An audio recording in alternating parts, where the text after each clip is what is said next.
Hi guys, welcome back to my channel. If you're new here, my name is Faith. I'm a pharmacist working and living in the United Kingdom. I'm glad that you are joining me on this video. And if you're my returning subscriber, hi, how are you doing? I'm so glad to see you again. This video is going to require you to grab a drink. So I have a cup of coffee here, cold coffee. I don't know how I'm feeling. I'm feeling warm and I'm feeling cold at the same time. So cold coffee and a nice cardi to keep me warm. So I think I'll be fine. But grab a drink for this video. If you know any newly qualified pharmacists or any pharmacists that are about to go into like just the job hunting world or about to get a job, or even anybody who is about to find a job, this would apply to pretty much any profession, to be honest. You can take one or two things out of this. And yeah, share this with all your pharmacist friends. If you can relate to anything I say in this video, let me know down in the comment section below. But grab your drink, get settled, get comfortable, and let's get straight into this video.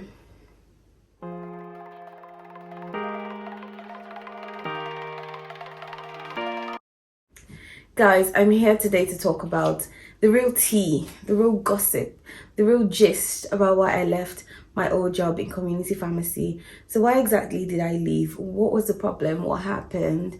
It was a series of events, a series of, I would say, unfortunate events, but to be honest, I'm so grateful for this experience because it taught me a lot.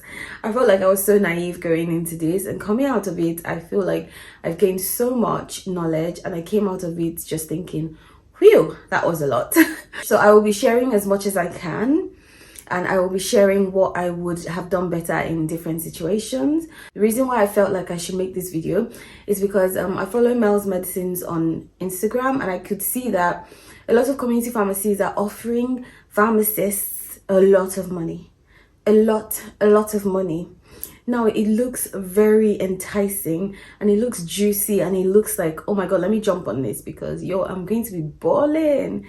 But take it from me, who has been offered such an amount of money and left a few months later, sometimes all that glitters is not gold. Sometimes all that glitters is not gold.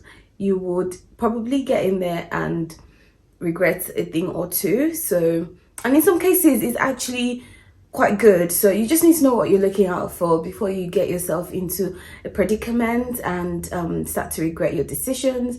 So I've learned some lessons just so that you don't make any of the mistakes that I have made. So what exactly happened? Where do I begin?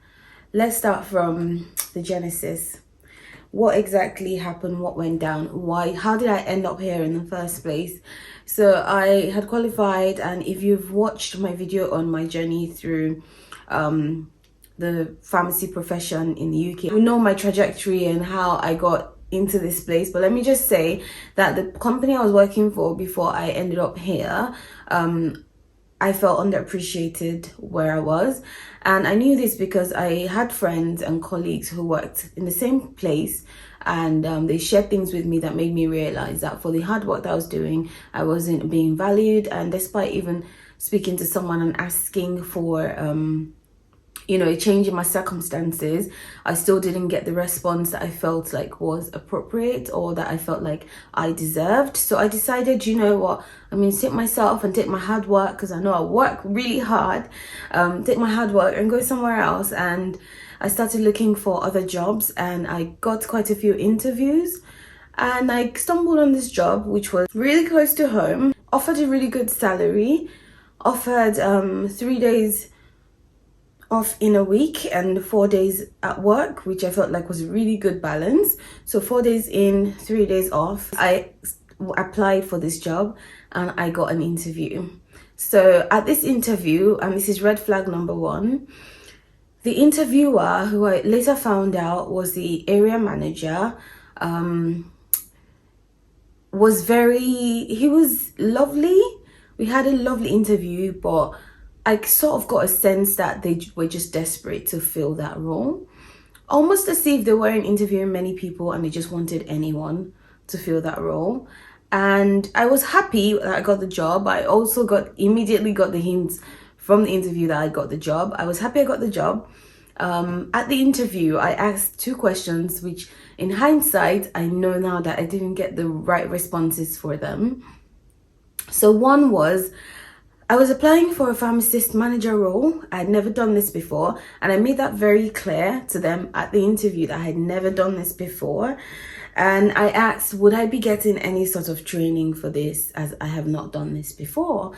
And that was answered in a very blasé way. It was like, yeah, you'll get some support, you get support, I don't know why I didn't pay attention to that, but it just wasn't an answer that, looking back, I was comfortable with or should have been comfortable with.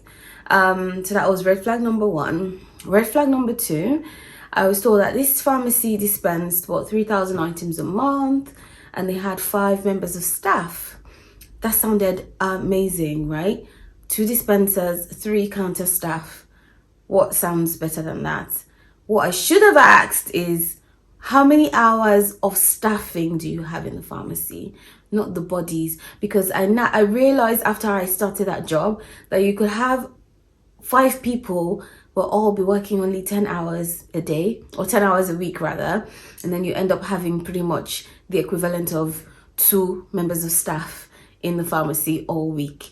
And yes, that's the question that you should ask at your interview. If you're being told, oh, you have like 10 members of staff, find out how many hours these members of staff are working and what's the structure like, because you could walk in there and you end up with an equivalent of just 2 members of staff full time. Okay, so that was that. Anyways, I got the job. I negotiated. I got a really good rate. I was so pumped. I was happy. I will be working 4 days and 3 days off. So it means that I could do like my weekend trips and holidays and everything that I had planned for this year. Mind you, this was like in the middle of the pandemic, so I couldn't even go anywhere at the end of the day. And my 3 days off ended up being literally stressful, because I carried stress from work home and I just couldn't relax. Anyways, that's by the way. So when I got into the job and I started my induction, I was already hearing rumors about this branch I was going to go and work at, and I was like, okay, this is interesting. I heard about potentially why the old pharmacist manager left, which is another question that you should dig into. You may not be able to get a response to that from whoever you're interviewing with, but if you've got connect, and I believe that pharmacy is quite a small world, you can find people that work around there. If they have any information, it might be worth finding out what the circumstances are and figuring out if it's something that you're willing to walk into. Anyway, so yeah, I started getting all this information about why the old pharmacist left, and I thought, you know what, it's fine. I'm going to be positive. I'm going to go in. I'm going to just have my head up, try and start at a good point, and hopefully work my way from there. At this point, I just kept asking, so am I getting this training that I requested? But all I got was crickets. No one was responding. No one was saying anything. They just expected me to go in and wing it, really. Literally. Like, I didn't know much about how the business ran, what the business structure was like, what I needed to do, what were my objectives as a manager. All those things I felt like I was going to get in actual proper training. But instead, I had the area manager come in once every week or so and just show me 1 or 2 things and then go off, and will tell me, oh, this person will come and show you this, and wouldn't probably not turn up, or I'll have to chase. So I had to learn a lot of things on the go, literally asking my team members to show me stuff. I had to learn a lot of things on the go, which was a stressful situation, trying to run a pharmacy when half the things that is required to run the pharmacy, because I'm not familiar with this particular business, I'm only familiar with being a pharmacist at that point. Half the things required I didn't know, I didn't have knowledge of, so I had to like figure it all out on the go, which was interesting. So it taught me resilience, and it taught me how to just walk on my feet and learn on my feet, so that was good. But it was very high pressure, and that's a red flag for me. I don't know about anyone else. If you feel like you can work in such an environment, all well and good, but for me that was just like, nope, that's too stressful. I was going to be a pharmacist and then have to do all this as well. Okay, so that was another red flag. My team members, bless them, I had good team members. We really started to understand each other and got on well, and at least the first few months of working with them was okay until we had a few hiccups. Now, another red flag is a member of staff that literally brings the entire team down. And this is something that I feel like it's not the end of the world if it's being tackled appropriately. So now this wasn't being handled properly, in my opinion, because information was that this member of staff was the same reason why the old manager left. It was reported multiple times. They had multiple runnings and the company just didn't do anything. So I ended up starting to have a few problems with this same member of staff, and I thought, you know what, I'm going to document and I'm going to, take all of this up and do it the right proper way. I had literally, before I left, and I was only at this job for a total of 9 months. I had already handed in my notice by month 5. I was in this job for a total of 9 months, and I had built up a whole folder full of evidence, documentation, information just on one member of staff. And it was just crazy that was happening, and the management weren't. It was just like, when someone runs like multiple different places and they're the leaders, but then they put managers in different places, so all they see you as is like a figurehead, or all they see you as is a number on their table. So they don't really give two F's about what's really going on internally, and if you flag it up, it's almost like, oh, that's not really much of my business. So in the team, in just the pharmacy, there was just some toxicity that just made the entire place just feel so just made the tension too much in the pharmacy. And in a pharmacy, like, the best thing you can do on a day-to-day is just be lighthearted, laugh, because pharmacy is a very high pressure environment to work in. So in that team, just hearing information that this kind of thing had been going on for a while, and it was never like taken up seriously, and it was never properly dealt with, I was just disheartened by it, because I was like, okay, so how far will I get with all my own thingies? And in hindsight, I wish I had handed in my notice a bit earlier, because I would have been in my probation period and I wouldn't have to have waited for as long as I did. So I handed in my notice and I stayed for an extra 4 months for various reasons. But yeah, it was just crazy. Imagine being at a job and leaving just 4 months after starting, or handing in your notice 4 months after starting. That was wild. Just keep an eye on your probation period, guys. If you can hand in your notice, if you start to notice red flags in your probation period, it means that you'll be able to get out a lot quicker than you than staying longer than your probation period and then having to stay a bit longer, because obviously there's always that 3 months of notice period in pharmacy, as a pharmacist at least. The next problem that I had at this job was the unrealistic work pressures. Now, bear in mind that I had 5 members of the team except myself, so I had 5 other people.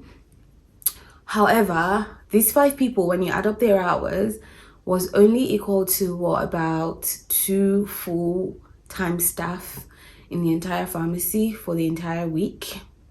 And these 2 full-time staff would have to do a whole lot of different things. So we were expected to do services, we were expected to give flu jabs, we were expected to conduct NMSs, we were expected to do weight loss management, we were expected to do literally almost all the services you can imagine. We did needle exchange, we did methadone, we did so many things with 1 pharmacist and 2 members of staff. So the pharmacist being a pharmacist and a manager, the members of staff being dispensers, counter staff, security, cleaners, everything. Like, it was just a lot of work for the skeleton amount of staff that they had, and there was not enough training for even the staff members. You just get things thrown at you consistently. Or you need to do this, you need to do that, you need to do this, you need to do that. And there was this system of monitoring what you were doing and what you weren't doing. And you will always get like people coming back to you like, okay, why haven't you done this?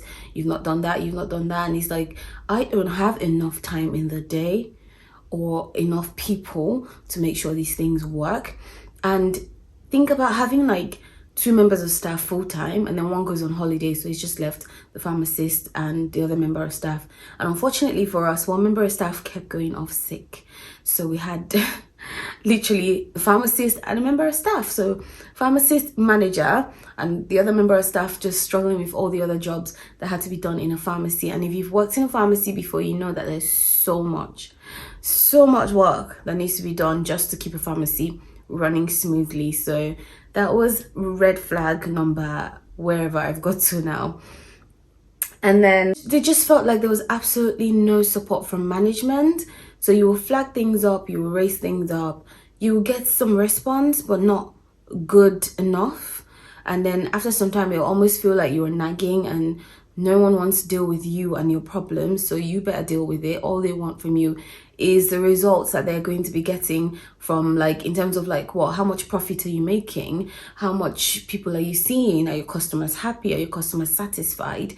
When not given enough resources to make these things happen, how are they expecting for you to manage to achieve all of this? So those are the things that bugged me down constantly. I had to go into work on my days off. I had to go into work on my holidays just to try and get things all up and running. Like, there was just so much. It was crazy that even though I was only working 4 days a week, I would come back home with a lot of work pressures, which is another red flag. I had days off, but I was never really off because I would still be thinking, oh, I have to go in and cover someone who's off sick, or cover someone who's on holiday, or I have to go in and complete this XYZ paperwork. And for the amount of money that I was offered, I didn't think it was worth putting myself under such immense pressure. Like, my husband noticed at home that I was just groggy and unhappy and grumpy half the time, and it was just absolutely not worth it, because at the end of the day in the UK, they'll tax you and collect most of your money. So what are you going home with that is worth your peace of mind? I got to a point 4 months into this job and I was like, I am done. And I started looking for other jobs. And by month 5, I had found another job and I handed in my notice. And when I handed in my notice, I was told that they were going to try and resolve all the issues if I decided to stay. And I was like, well, unfortunately, I've already accepted a new job offer. I accepted a job offer, which meant taking a pay cut. And the anxiety of this job that I had walked into, that I was now about to leave, made me ask my new employers if I could come in for a day or two to just work with their team and see what, 1, the team is like, and 2, the work is like, and 3, if I felt comfortable in that role. I did that and I felt really good, and I would advise anybody, absolutely anybody, to do the same. If you really want to know whether you will be comfortable at a job or with the team, or just generally taking a role, going for a day, sacrifice your time. Like, literally 3 hours a day can even help you see a lot. But I would say sacrifice an entire day or sacrifice 2 days. It would mean a lot for you in the long run, because then you won't have to be sacrificing your peace of mind and your sanity. So just be wary of like companies who offer you an enormous amount of money without even taking you through a proper interview process, or even when they interview you, you don't get like responses that make you feel very solid about this job, or you ask to go into the pharmacy to just go and see what's going on and how you feel about the role or the pharmacy or whatever it is, just to be sure that you are happy to start. And keep an eye on your probation period. If you start to notice red flags, please get out of there soon. Because I would always say that it's better to earn less and have peace of mind, because at this point in my life, that's all I really need. I don't know if that amount of money would be worth it, especially if you're getting taxed a whole lot. You enter another tax bracket. So yeah, I'm working less hours, earning a lot less, well, not a lot less, but less than I was earning at this previous job. But I have a lot of peace of mind, I have a lot of sanity, I'm able to concentrate and do other things. at that job, I could not keep up with even making YouTube videos once a month. I could not, because I was just so constantly bogged down. Like, people noticed it was making me depressed, and no job is worth your sanity. If you notice problems and you flag them up and they don't get dealt with, and you just have to, you know, suck it up, try and find other alternatives. You don't have to be there forever. But yes, this was the reason why I left my old job, and I hope you have picked up one or two things out of this, at least to hopefully help your future job hunts. I'm grateful that I went through that experience, because it has taught me a lot as to what I'm looking for in a team, what I'm looking for in a job, what I'm looking for just generally in day-to-day life. I can apply this to so many things. And yes, I hope this has helped one or two of you. If you're newly qualified, just be very careful and be very wary of being offered extreme amounts of money. It looks good on paper, but in some cases it may not be what it actually looks like, and all that glitters may not be gold. Thank you so much for watching this video and tuning into my channel. I will see you guys in my next video. So the next series of videos that I will be posting will be a bit different to what you guys are used to seeing on my channel. They're already pre-recorded, so just stay tuned and you will see them. And yes, we'll catch up in those videos. Let me just quickly add that the more we say no to accepting poor working conditions, the more we do not tolerate like employers not making the working environment conducive, the better our work environments will be in the long run. So I'm speaking to people who are currently in jobs that literally take away their sanity. I'm speaking to people who will be offered jobs in the future that would make them feel literally crazy, or make them feel less than accomplished or fulfilled, or just a job that just makes you sad, pretty much. It's okay to say no. It's okay to say you're not going to do it. It's okay to walk away. It's okay to ask for help. It's okay to ask for changes. It's okay to ask for things to be done differently, just so that you feel better, as long as it's not done at the detriment of your company or at the detriment of your team. I know community pharmacy at the moment is under a lot of pressure in terms of financial like restraints and everything, but I still feel like they need to create an environment that feels okay to work in, especially in terms of remuneration, ensuring that there's enough staffing. And I think partly the NHS needs to help with funding as well. But overall, I think we should just put our hands together and just say no when a work environment does not just fit and just does not seem right. As long as you're not asking for unrealistic things, which I don't think I was, say no. Just say no and walk away if you have to. But at the very least, ask for what you think is best, and ask for what you think will give you some sanity. And thank you for watching this video. Take care of yourself, and I will catch you guys in my next video. Bye bye.